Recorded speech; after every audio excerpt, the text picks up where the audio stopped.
જય માતાજી. હરદેવસિંહ જાડેજા, શ્રી પૂર્ણિમા એજન્સી, રાજકોટ. મારો મોબાઈલ નંબર 98-257-94-809. આજે હું એક સરસ મજાની આખી સિરીઝ બનાવવા જઈ રહ્યો છું. તમે ધ્યાનથી અને સાંભળો. જમીનો રાસાયણિક ખાતરથી બિલકુલ બંજર થતી ગઈ છે, કડક થઈ ગઈ છે. પીએચ, આંક, ટીડીએસ ખૂબ જ બગડી ગયા છે.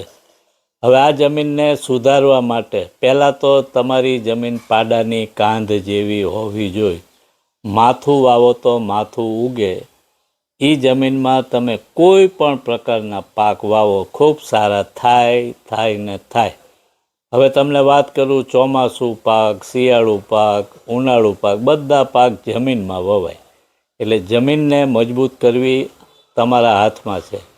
હવે પહેલાં તો છાણિયા ખાતર ઘરના વેચાતા જે કંઈ તમે લો શક્તિ મુજબના, એને બાયો કમ્પોસ્ટ 20 દિવસમાં ટૂંકા ગાળામાં ગળતિયું ખાતર બનાવો અને એ વાપરો. પણ વાપરવાની રીત પણ એમાં થોડીક સમજીને કરો. ખાતરો બની ગયા સરસ મજાના, એને તમે પૂરક ખાતરની જેમ કપાસમાં, એરંડામાં, મગફળીમાં, સોયાબીનમાં, આંબામાં, લીંબુમાં, કોઈ પણ પાકમાં તમે પદ્ધતિસર આપો અને પછી એમાં હાથી હાલે એટલે જમીનમાં ભેજમાં દટાય. ભેજમાં એ ખાતર અતિશય કામમાં આવે.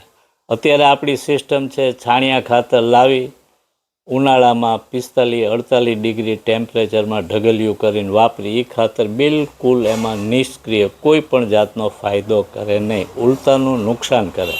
બીજા વર્ષે ફાયદો થાય. એટલે તમારે બાયો કમ્પોસ્ટ ખાતર આ ડૉક્ટર અશોક શાહની અમારી પ્રોડક્ટ છે, કેઝન માઇક્રો કલ્ચર બેક્ટેરિયા. આના ડિટેલમાં ઘણા બધા વિડીયો છે, એટલે આની બહુ વાત નહીં કરું. પણ 1 ટને ઢગલામાં 1 કિલો ઉડાડો એટલે 20 દિવસમાં કમ્પોસ્ટ ખાતર થાય. આ તમારા ખાતરો આંબા, લીંબુ, ચીકુ, દાડમ, ખારેક, પપૈયા, જામફળ અથવા અન્ય કોઈ પણ પાક, મગફળી છે, કપાસ છે, એરંડા, જીરું, દાણા, ઘઉં વગેરે વગેરે, મરચીથી લઈને તમામ પાક જમીનમાં વવાય બધામાં ઉપયોગી છે. એટલે બાયો કમ્પોસ્ટ ખાતર કરીને વાપરો. એ ખાતર તમારું, એ જ ખાતર તમે જે ખરીદીને લાવ્યો હોય મોંઘા ભાવનું, એ 10 ગણું કામ કરે. આ પહેલી રીત છે. બીજી રીત, એરંડાનો ખોળ જાતે બનાવો. આ બહુ ધ્યાનથી સાંભળજો. અત્યારે ચોમાસાનો ટાઈમ છે. તમારા શેઢે, પાળે, ફરતે જ્યાં ખાલી જગ્યા હોય, ઘરે મોટા વાડા હોય તો એમાં પણ એરંડા વાવો. એની અંદર જે 2, 5, 10 લૂમ આપણા ભાગમાં હોય થાય, એ લૂમને કાપી સૂકવીને કોથળા ભરો. જ્યારે એરંડાનો ખોળ તમારે વાપરવાનો સમય થાય ત્યારે એ લૂમને બહાર કાઢી, એનું તેલ નથી કાઢવાનું, એને અધકચરી ભાંગી અને એ ખોળ તમે બાગાયતીમાં આપો કે અન્ય કોઈ પણ પાકમાં આપો. એક તો મફતનો ખોળ, 100% તેલવાળો, નજરે જોયેલો ખોળ, શંકા કુશંકા વગરનો ખોળ. વેચાતા ખોળ 100% તેલ કાઢેલા મળે અને મફત ન મળે. એ વેચાતા બિલ ભરીને પૈસાથી મળે. તો તમે ઘરનો એરંડાનો ખોળ બનાવો. એટલે પહેલું કમ્પોસ્ટ ખાતર, બીજો આ એરંડાનો ખોળ, આ 2 તમે આ રીતે બનાવી શકો. ત્રીજી વાત, ઈકળ અને સણ. હું છેલ્લા 4 વર્ષથી બહુ મોટો પ્રચાર કરી અને અઢળક ખેડૂતોને વાવતા કર્યા છે.